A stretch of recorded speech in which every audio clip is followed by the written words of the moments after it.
Hello social media navigators. Hey, listen! Yes, those guys and you too navigating through the social media platforms. Welcome to Ingeniouses, welcome to another review video.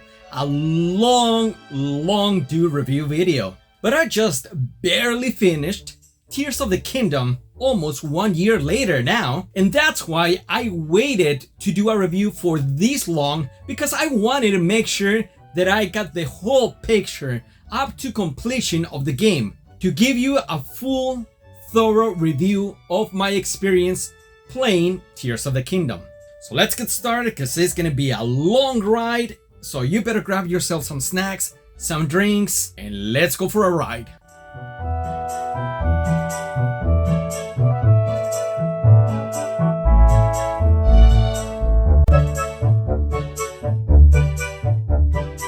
Before I get started with the official review, I'm gonna ramble on here for a couple of minutes to explain a couple of things that I need to explain and get out of the way, since this is gonna be a review that I'm gonna go hard on Nintendo. I'm gonna go hard on Tears of the Kingdom because, spoiler alert, I got disappointed. I am disappointed with it. And I'm gonna start with my pros first, then I'm gonna leave my cons at the very end, because those are the things that I really dig deep into it, just to make sure that you guys try to have an understanding on why I'm disappointed with it, so I really elaborate on it as thoroughly as I can. I must say, and this is a warning, if you don't want to watch from here on out, this video, it's not for Nintendo fanboys. I'm sorry, this is not for Zelda fanboys, alright? I'm a huge Zelda fan. I'll talk more about that as I go into the video. But this video, it's not for those who cannot take criticism, who are always in denial of all the shady stuff Nintendo does as a company and with their IPs. Let's get it! Do you know what that thing could do to you? Now, last but not least, maybe also kind of a heads up, once I go into the cons, I may come across as bitter, as salty, as a Nintendo hater, but I'm not. I'm just really am very disappointed with Tears of the Kingdom being a Zelda fan. And that's all. So let's get started.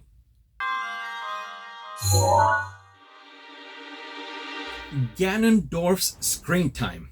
The portrayal. Now, I don't know if it's called screen time being a video game, since screen time, it's more on a TV or movie level, but in my opinion, Ganondorf's Tears of the Kingdom was the best thing from the game. I personally liked it a lot. Not to mention, Matt Mercer's voice acting for Ganondorf was top-notch, and it sure accentuated Ganondorf's character in ways we have never seen before. Huge kudos to the casting director for casting Matt and the writers behind Ganondorf's memory stories. Having to be the first time Ganondorf has been fully voice acted in a video game, this was definitely a highlight for me. He sure looked scary, intimidating, and very dark this time around. I was in awe watching every single one of the memories with Ganondorf in it.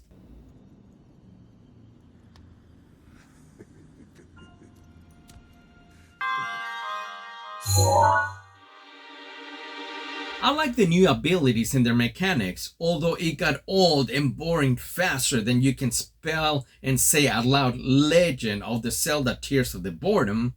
But what are we gonna do about it? I'll talk more about this in a minute.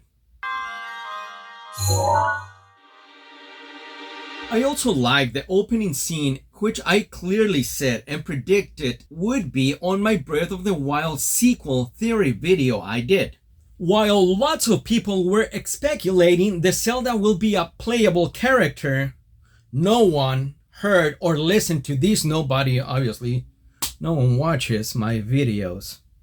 When some of the things I said on that video turned out to be true. It sure was something different we have never seen before, and although some people argue a little bit too long of an opening scene, I didn't really mind it at all. I liked it.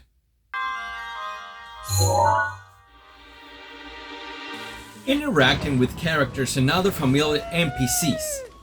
In all of the previous Zelda games, I found more than half of the characters to be annoying, borderline more than in the likable zone. But this time, I found myself enjoying the side missions a bit more than before.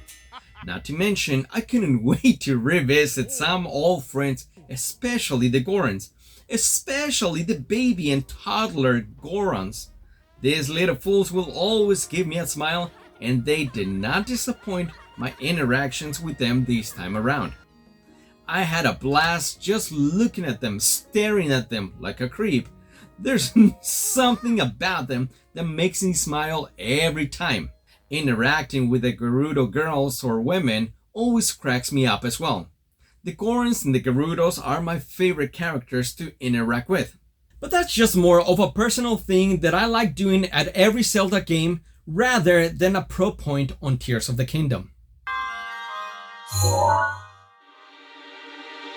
I really liked a few of the music composition variations they did from previous Zelda games, and my favorite was the Colgera boss battle from the Sky Temple, which was a great orchestration combination variation from the Legend of Zelda Wind Waker Dragon Roost Island, and I loved it.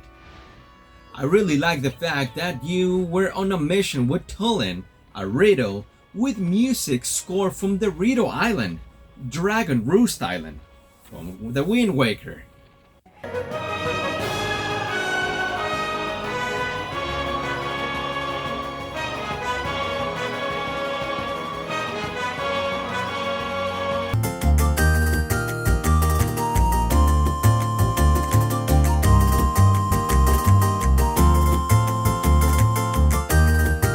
I found it very neat that every time Link cooks something, now he hums a couple notes from previous Zelda game tunes.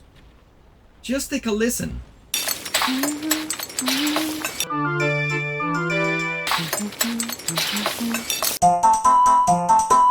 Now for this next one, I'll let you guess what Zelda melody is from.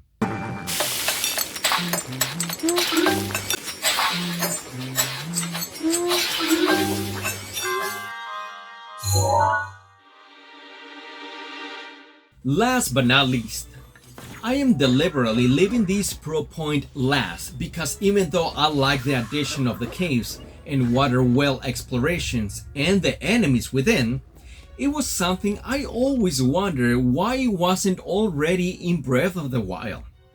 Yes, since back then I've been wondering that.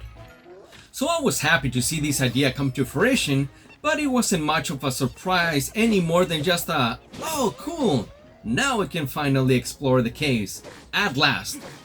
I wasn't surprised by it, but pleased to see it. Now, last warning, moving on to the cons, moving on to the things I did not like about Tears of the Kingdom. So, if you want to step off, I will understand.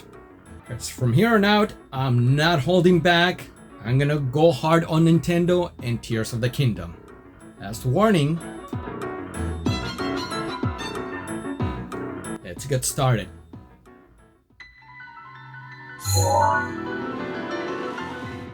First, I'm gonna get right this out of the way, and although it's a very subjective matter or issue, now that I have played the game in full, I can confidently say this is not by any means a $70 game. I know I'm gonna sound and I'm gonna come across such a hypocrite because not only did I buy Tears of the Kingdom day one of release, but I bought the collector's edition, which was not like the other collector's editions I've gotten. These other collector's editions were $90. 90 and change with tax, of course. But this one was not $90. It was a whooping $130. With tax, it was $140. Get the fuck out of here! No, I cannot, it's serious! But as a Zelda fan I am, well, there goes my money. Are you happy now, Nintendo? Are you happy? Of course you are, you greedy bastards! Oh, and I almost forgot to mention, I'm gonna subtitle this video as Let's Be Honest. Let's be honest about this things I'm gonna talk about, and I'm not gonna sugarcoat anything. So just another heads up in case you wanna prepare yourself or go elsewhere before I get to the cons. Because I'm gonna be honest, not sugarcoating anything. Some people has argued this point with me because, fairly enough and respectively enough to say, well, look at the playability of the game. Look at how many endless hours of entertainment you get from these $70. Look at how immersive the story is. Yeah, sure it is. That, FYI, was sarcasm. Just look at everything you get out of these $70. $140 in my case. Among many other argumentative points people bring up to me. Like I said, all fair points to say, Tears of the Kingdom, it's fun and entertaining, but I've gotten the exact same amount of entertainment, if not more, out of other games. Heck, games that are not even 50 or 60 bucks.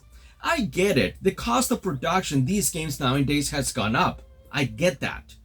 But with the same token, I've also been playing other current gen games with far more impressive technical specs and aspects all around.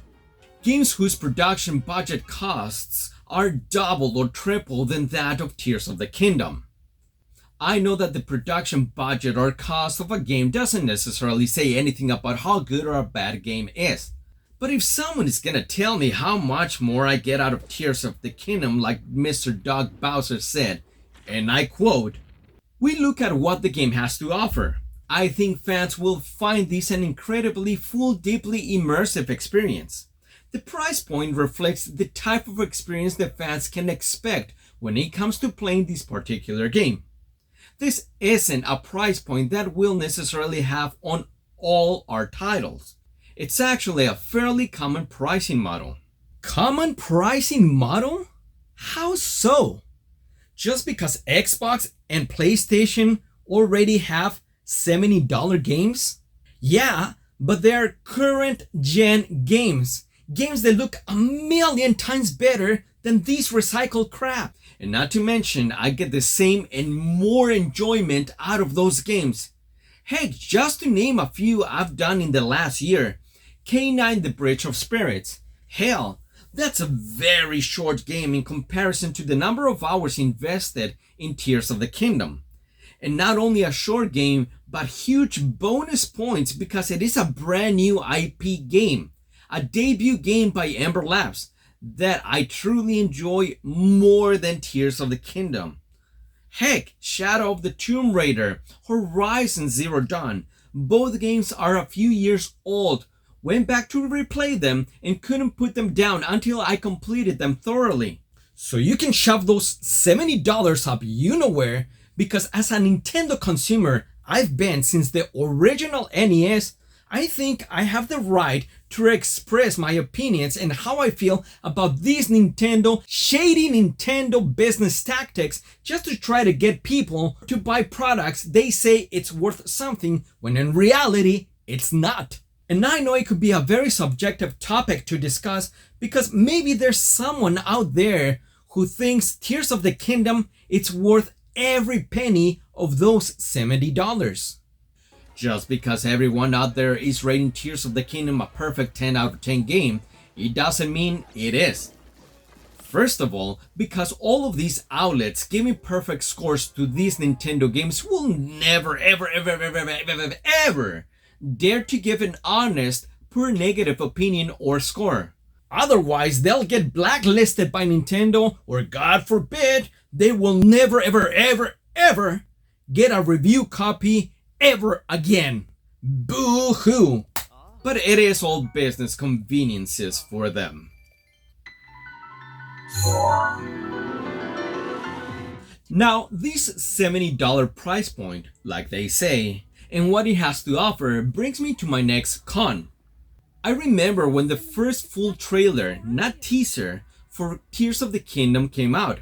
Lots of people argue that this could have very well been a DLC. Now, after completing the game, I can actually sort of agree with that statement. Tears of the Kingdom felt more like a DLC content rather than a game. Hell, I've played DLCs with much more to offer than just an expansion of Sky Islands and depths. Other than the few shrines and light routes up in the skies and depths respectively, I found both of these areas to be absolutely boring. Other than the few outfits and enemy variations found at these areas, I found nothing else to do. Seriously, the time I spent down at the depths was just to discover the whole map and collect Sonai stones for me to expand my battery, and that was it. All across the depths everything looked the same. The whole landscape looked the same, knowing that all the light routes and major points of interest, such labyrinths, were at the exact same spot as up on the ground level, took the exploration concept formula out of the game. The Sky Islands, let's be honest, that was not an original concept, it was a recycled idea from Skyward Sword. Nothing to do up there but to hunt for sages' wheels and shrines to complete. Most of those dinky islands were barren, straight out empty with nothing to do. Most of the Sky Island archipelagos were just a combination of the same copy and paste X-shaped island. The only real islands were the introductory tutorial The Great Sky Island, the Wind Temple, and the Water Temple, which was also just a copy and paste of floating boulders you had already seen on your mission up to and to start the Water Temple. Down at the ground level, exploration did not feel as immersive as it did in Breath of the Wild for the simple and lonely fact that the terrain is pretty much the same. So for those of us who already played Breath of the Wild, already knew where everything was. Even without having the full map uncovered, we already knew where Death Mountain was, where the Gerudo Desert was, the Hebra Mountains, etc., etc. So the sense of wonder exploration was not the same, and the feeling of open exploration did not feel the same either. God, if you ask me, with all the chaos that enveloped in the opening scene, I honestly think it could have been a perfect opportunity to integrate a plot twist into the story to randomize and scatter these areas in a different order than Breath of the Wild. I understood that as a direct sequel, lots of the Breath of the Wild known elements and ideas were gonna be recycled. I knew that. But if I'm gonna compare sequels or even not sequels within the same generation of Nintendo consoles, let's take a look at Ocarina of Time and Majora's Mask. Majora's Mask used the same engine as Ocarina of Time, an updated version, but same engine. And you could see a graphical upgrade difference. Wind Waker and Twilight Princess for the GameCube, although Twilight Princess is not a sequel to Wind Waker, nor same graphical style, it looked like an upgrade as well. Tears of the Kingdom difference to Breath of the Wild, it's minimal to none. There were just a couple of graphical enhancements here and there throughout the game, but nothing to blow our minds to. Nothing to justify the $70 price point, which I am more than happy to pay for any current gen game with graphics that blows my balls off, with 4K graphics and a steady and or locked 60 FPS game. And let's be honest, neither Nintendo or Tears of the Kingdom are capable of that. It's probably the latency settings you have on your TV. Shut up, fanboy! Shut the hell up! It's not that. Stop being in denial. In my case, I actually noticed performance issues when using Ultra Hand, Ascent abilities, or when in battles. Didn't really affect gameplay and it didn't really bother me a lot, but I think I really need to point this out for those who brag that Tears of the Kingdom is a solid 60 FPS. Well, it is not. Sorry to break it to you, but it is not. I've never been one who cares and nitpicks about frame rates. If I end up enjoying a game, whether it's 25, 30, 45, 50 or 60 FPS, I don't give two fucks about it as long as the frame rate drops don't affect the gameplay. But now that I've owned a PlayStation 5 for a little bit over a year now, I'm starting to see the difference in between a solid and locked 60 FPS game versus one that is not. And Tears of the Kingdom sure is not one of them. The game is playable, yes, but don't brag about something that it isn't.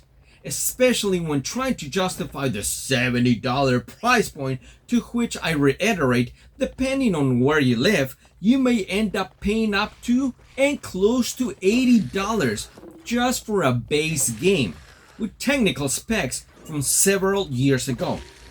Remember, Nintendo still uses old tech shit.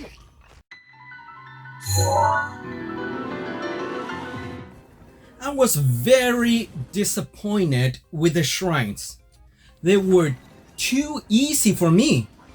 All of them were too easy. The most time I spent at some of them was just to try to figure out and calculate the physics of whatever ball or thing you were trying to launch into a air or target or whatever it was that you were trying to do. It was not like the shrines in Breath of the Wild, where at times I really had to concentrate and break my head open to try to figure out how to solve those shrine puzzles. Tears of the Kingdom shrines had no challenge for me whatsoever.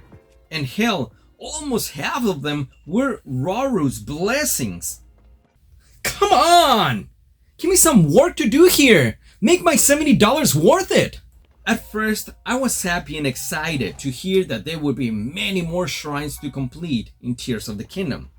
But damn, what a disappointment that turned out to be. I won't say much more than I already elaborated on this point, but the dungeons, temples, and bosses within were no different. Just too freaking easy.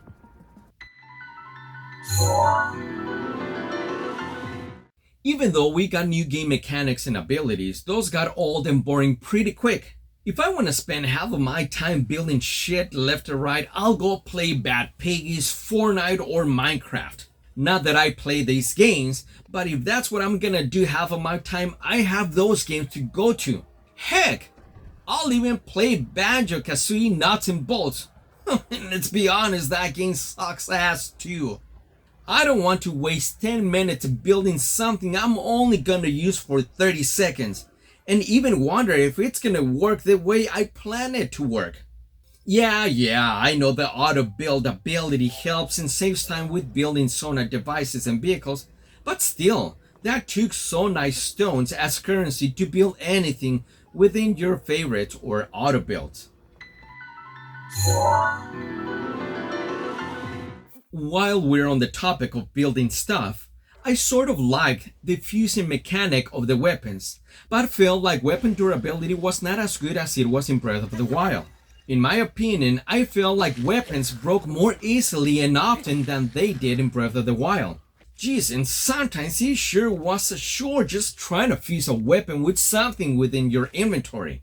Although you had the option to store the elemental materials in different ways by how often you use them or their attack power, just trying to fuse something was a lot more time consuming than it needed to be. Just look!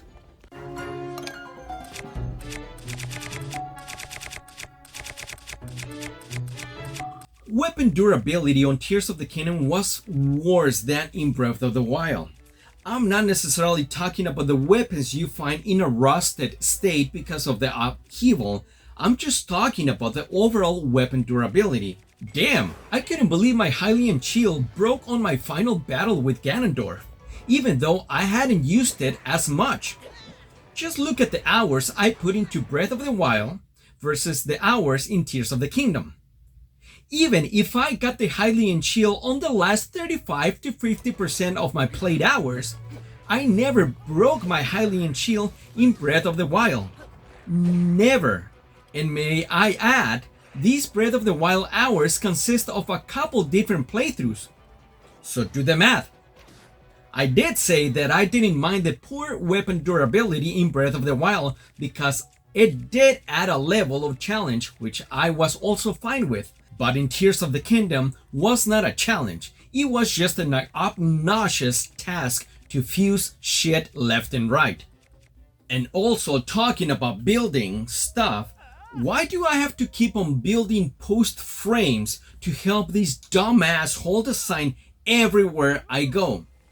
I was fine helping him a couple of times, but goddamn, dude, your boss, same dude you're trying to get this sign up for, runs a construction company. For fuck's sakes, ask him to teach you how to pour a concrete footing for your sign. You stupid bastard. Also, trying to build something for these Korok seats because they got left behind by their own friends. Damn, why should I help you when your friends don't even give two fucks about you? How or why do you have a backpack bigger than you can move around with? Call me an asshole, call me a soulless, apathetic son of a bitch, but I got so tired of helping these Koroks to the point I was so happy when I ran into all these social media videos showing their punishment upon these Koroks. I really thought they deserved the carnage. I got tired of helping these little shits, and the moment I got myself the Master Sword and the Hylian Shield, I stopped looking for these seeds to expand my inventory slots. Screw you guys, and you don't get shit out of collecting all of the Korok seeds at the end, which are 1,000 this time around. Whoa, hold on, whoa. Actually, you do get a piece of shit this time around as well. Oh boy, and don't get me started on Jesus Dance, please. Nothing to do with the building point I'm talking about right now. I never said it before, but that is just some of the most annoying things I've ever seen in a video game. There are lots of people out there who think Jesus Dance is so cute, look at him dance. No, it's not. It's not cute by any means. Both Jesus Dance and Jesus Gifts are an insult to gamers, especially to those who devoted all those hours to collect all 1,000 seats and 900 and change in Breath of the Wild. Kudos to you guys, but I'm sorry for you. I feel sorry for you, sorry. I tell you what, I'm gonna head over to Nintendo's headquarters and give them my thank you gift as well, and see how they like it, because it'll be a real gift.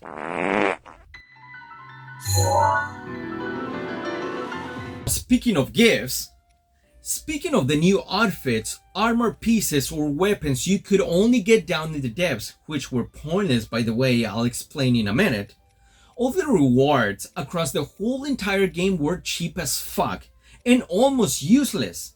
Whether you got a little reward by completing a side mission, clearing a bokoblin camp, or help rebuild a town, or what had you, I found that the rewards were meaningless to the point I lost interest in trying to look for side quests to complete. Most of the times were just rupees on the low double-digit numbers or a dish. In my personal playthrough, I found that by the time I acquired that special armor, elixir, or a dish that would help me get through a certain weather element, I already had either one of those things in my inventory via the amiibos, specifically talking about the armor suits. Point is, there wasn't anything special, nothing felt special about doing these side quests or missions to get something I already had. Now, some people may say, well, why are you cheating with the amiibos? Why are you scanning them all the time? To which I will answer, first of all, I didn't make up the amiibos, I didn't invent them. Nintendo did themselves. It's not like I went out there to look for a way to cheat and make my resources more available on these sort of games that give me special weapons or what have you. So when you have these many amiibos right here, these are just the loose pieces I have. These are just the Zelda amiibos, by the way. Some of the loose pieces. When you have these many amiibos, and each one of them go for at least 10 to 15 to 20 or upwards of $25 in some cases which this sucks, by the way, doesn't give you shit. When you have these many amiibos, considering all the money you already spent, you bet your ass I'm gonna take advantage of the amiibos. I'm not gonna just let them sit there on the shelf to collect dust. And overall, the vast majority of them, yes, they did give me decent weapons. And I think that kind of balance some of the weak ass weapons that the game gave you to begin with. I'll talk more about that in a second, and their durability. Thank the gaming gods for amiibos. Or Nintendo, I should say.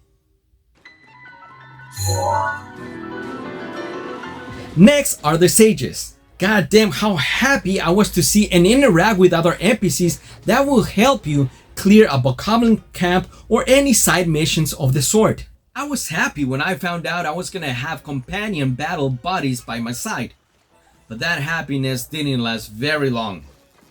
The sages quickly became more an abstraction than aids. Many of the times they weren't around when I needed them and were around when I didn't, obstructing my view and getting in the way. I know there's an option to dismiss the sages, but then what would have been the point of acquiring the sages in the first place then? Look at this clip from my gameplay.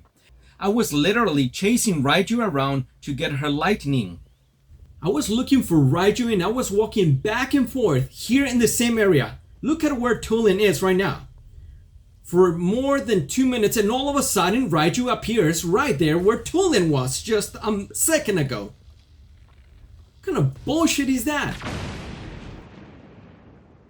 On this other clip, I was chasing the goddamn Zonai construct, Minero. I was going back and forth as well because I was trying to mount the construct, yet Raiju kept trying to assist with her lightning. No, not Tulin. No, god damn it. I'm right under the Minero's legs. Come on, Yunobo, not you. Stop it. Oh my god.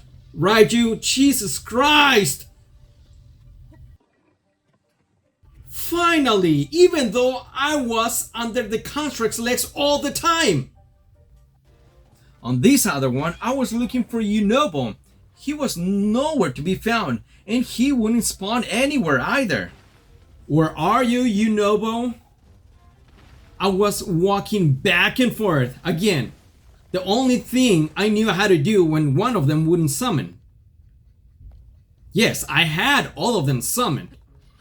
I climb up the pole, and these guys respawned. But Yunobo nowhere to be found. The construct kind of disappeared there for a second, but came back. Yunobo nowhere to be found.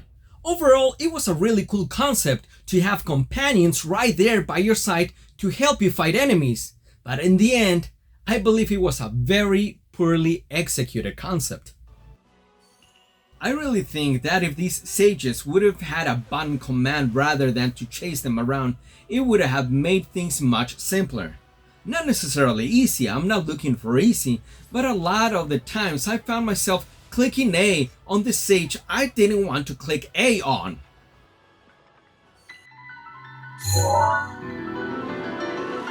The overuse of fog, mist, or smoke, especially inside the caves. I felt as if they overused this programming element more so than in Breath of the Wild. I was so annoyed not being able to enjoy the environment, especially inside the caves. Not sure if these Nintendo bastards have ever been inside a cave, but to find fog inside a cave is a very, very rare occurrence to encounter. Why is it so foggy inside these caves?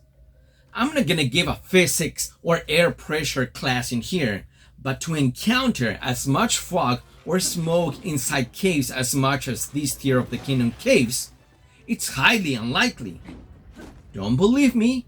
Do your research on caves' air pressures. It is a very unlikely thing to happen. I got it and understood the sandstorms out in the Gerudo Desert, the foggy weather up in the Sky Islands, and other couple of areas where it made sense to have a foggy environment. But the overuse of fog everywhere else, even down inside some of the wells, made no sense. I found this very annoying. I know why Nintendo does this. I know, which is also my biggest issue I've had with Nintendo Switch tech specs since day one. To put it in simple terms, they deliberately programmed this overuse of fog to use it as a filter to hide the low-resolution background scenery, things that can't possibly be sharp due to the hardware limitations. By using this much fog, it serves as a filter. Therefore, don't have to worry about polishing the far background textures, thus proving my point that Nintendo is, and has always been, a weak-ass game console. Always a generation or two behind everyone else. But I'm gonna stop here as well because I know this could be another topic for another day. Although fanboys and Nintendo will always claim to be innovative and not in competition with Xbox or PlayStation or blah blah blah blah, which of course, if that doesn't say hypocrite Nintendo, I don't know what does. Remember Mr. Doc Bowser's quote? It's a fairly common pricing model. Yeah, to which I repeat, for Xbox and PlayStation who have current gen games with badass technology, current technology, their consoles and their games are not running on technology and engines from 10 years ago. No, I'm not exaggerating from 10 years ago. Let me give you a quick history lesson. I already talked about the engines used for Majora's Mask, which was just an updated version to that used in Ocarina of Time. This is the exact same thing with Tears of the Kingdom, although they're calling it a different engine, but it's the same engine, just an updated one. But it doesn't mean it's a fresh one built from the ground up. Now, since it is the same engine as Breath of the Wild, let's go back in time all the way back to 2011, which is when the development for Breath of the Wild started. It started right after Skyward Sword. So give or take a year or two of development of the engine itself. That will put us at 2012 or 2013. Now, 2023, when Tears of the Kingdom came out, it doesn't take a kindergartner to figure that out, that it's approximately 10 years, duh. And no, that's just for the engine itself. I wonder, why does Nintendo still living back in 2006 with their 1080p resolution? Yes, back in 2006, that was what was revolutionary. A 1080p resolution, 1080 gaming. Not all the games were 1080, yes, I know. But goddamn, I remember playing my PlayStation 3 back in 2006, playing Call of Duty non-stop because it was revolutionary. I know that not all of the games were full 1080p resolution, but still, that's technology from 2006 we're talking about. 2017 now, when the Nintendo Switch came out, and still it's locked at 1080p? God damn, the portable Switch puts out only 720 resolution. What's going on? Where's the innovation? Why am I paying $70 for a game that uses technology and an engine over a decade old? Now I come back to the point I mentioned a couple minutes ago. The story and battle mechanics. I'm combining these two together because as a sequel, the story and battle mechanics are some of the first things that come to mind when a sequel needs to be improved on or at least have a variation of. For this specific point, I'm gonna compare to another sequel I've been playing as well, and that is Horizon Forbidden West. I'm probably gonna sound like a fanboy, but I'm just gonna give credit where credit is due. Also, comparing it to Horizon Forbidden West for the fact that it is also a sequel, and since I have been playing it recently, all the things that I've noticed that the game improved on from its predecessor, Horizon Zero Dawn, are fresh in my head. I'm not gonna talk about the tech specs or anything, I'm just talking specifically about story and battle mechanics. Let me start with the story. Already mentioned, it's not quite the best of the series, but it doesn't feel like a sequel story either. Heck, lots of the town folks don't have a clue of what is really going on or who Link is. Even though Tears of the Kingdom takes place or supposed to take place right after Breath of the Wild, give or take a couple or a few years later. But whereas Horizon Forbidden West, which also follows the story of Zero Dawn, everyone pretty much knows or has an idea of the Zero Dawn events. They reference Zero Dawn story a lot, and they even acknowledge to a great deal Aloy's place and story. And there are lots of references as well. Tears of the Kingdom feels like a completely different game, and it wouldn't have been a great deal if it had been its own story, because it sure as hell does not feel like a Breath of the Wild sequel. Yes, the world with points of interest were the same, already talked about that, but story-wise, Tears of the Kingdom was mediocre at best. Now, battle mechanics. Tears of the Kingdom battle mechanics were the exact same as in Breath of the Wild. Link's animations were the exact same ones, and can't say anything else about these, because what can I possibly say about something that is exactly the same? With Horizon Forbidden West, you sure as hell can see the upgrades and the enhancements over its predecessor, Horizon Zero Dawn. With Tears of the Kingdom, other than the new abilities, I did not see anything like this. Nothing to justify the $70. Yes, call me butthurt or anything, but that's a point that a lot of fanboys argue with those who were having an issue with it. I wasn't initially, that's why I went out and bought the collector's edition, because I thought it was gonna be well worth it. Little did I know I was gonna be very disappointed at the end. So I just wanna conclude with the following. For those who are not familiar with my content, that I am indeed a huge Zelda fan. I'm not making this video just to rain on anyone's parade. If you or anyone out there you know ended up enjoying Tears of the Kingdom as much, if not more than Breath of the Wild, that is fantastic. I believe that was the purpose of what Nintendo wanted to do with the gaming community. For those who are Zelda fans. We all have different experiences with these type of games, especially these type of open exploration games. There won't ever be an identical experience from gamer to gamer, I know that. But this video is just my personal opinion, my experience playing Tears of the Kingdom, what I felt I got out of it, and my perspective alone, nothing else. But I sure as hell don't see myself going back to replay Tears of the Kingdom a second or third time thoroughly as much as I did with Breath of the Wild. Which, by the way, let me point out that Breath of the Wild is actually my #1 Zelda games from my top 5 videos I did a while back. Breath of the Wild came in at #1. Feel free to go check that video. Now I'm doubting my own self if I can continue to be a devoted Nintendo customer going forward, for as much as I've tried to be in spite of all their flaws. Their catalog of games is very dull to say the least, in my opinion, for my preferences.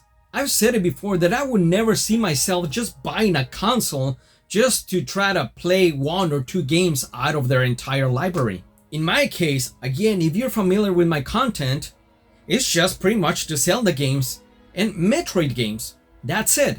Yes, I enjoy the Super Mario games, but I wouldn't buy just a console just for a Mario game. Yes, I enjoy the Donkey Kong games, they're super fun, but I wouldn't buy it just alone for Donkey Kong games. So at the very least, just 4 games out of their whole entire catalog. So I'd rather go give my money to other companies and buy their consoles whose games have cutting-edge technology specs, with cutting-edge cinematics, state-of-the-art graphics, and immersive storylines. Because let's be honest, since we're talking about Tears of the Kingdom, the Zelda games, their stories are not the best. But look at the playability Shut of the up! games. Didn't I tell you to shut the hell up? God. I'm sorry, I know I'm coming across as very bitter, as a Nintendo hater, but I don't see anyone out there with the balls big enough to speak up and tell the truth about these IPs, about these companies that are shitting out all these piss poor recycle ideas and games and cash grabs. And let's be honest, if it wasn't for the fanboys, Nintendo wouldn't be in business anymore because they're the primary target who's unfortunately bending over backwards and getting their wallets mugged every time they come out with a lazy program developed game. Even when they're in denial, they're really good at making excuses on why they are not that. But I'm sorry, I'm gonna start taking shots here at the fanboys. It's like a stupid person doesn't know they're stupid. Everyone knows it, everyone sees it, but the stupid person is completely unaware they're stupid. Now, I'm not saying that fanboys are stupid. Let me clarify that. I'm just saying that they just don't know how much Nintendo is taking advantage of them for every piss poor game they come out with. Nintendo is in business also because of all these full-time gamers, people who do gaming for a full time. Therefore, every time Nintendo puts something out, of course they go out and buy a copy or a console for them to review it on their channel, because that's what they do. So at the end, whether the game turns out to be good or bad, whether the console sucks or not, Nintendo ends up making money, because no one's returning the consoles to the retailers, no one's returning games. Heck, retailers don't even take returns on such things. So that's one of the many things where Nintendo knows they have the fanboys by the balls. Not to mention, I repeat, these companies who always give a perfect score. Of course, if a company gives a perfect 10 out of 10 score to a Nintendo game, then it is likely that a lot of the employees right there, they're gonna go out and buy it. And again, whether they end up liking that game at the end or not, Nintendo already got their money. As a Zelda fan, I've been for a long time, and by a long time, I mean since the days of Zelda 2, A Link's Adventure. Yes, that was my first Zelda game. Not the original Legend of Zelda game, but Zelda 2. I just gotta say, I was really disappointed with Tears of the Kingdom. I didn't have any specific or particular expectations, or I didn't even have any standards, because I really wanted to give it a shot to be surprised at it. It's not a bad game, don't get me wrong on that, but halfway through it, I got bored. The game became pretty monotonous and I moved on to play other games instead. I finished Tears of the Kingdom so I could have the full picture of it and give a thorough critique based on the game completion. I didn't want to give a review if I had just put 10, 20 or 30 hours into it, only for someone to ask me, well, how far do you get into it? Because 20 or 30 hours are probably nothing. You probably don't get much within a time frame as such. But there it is. I finished it and I am disappointed.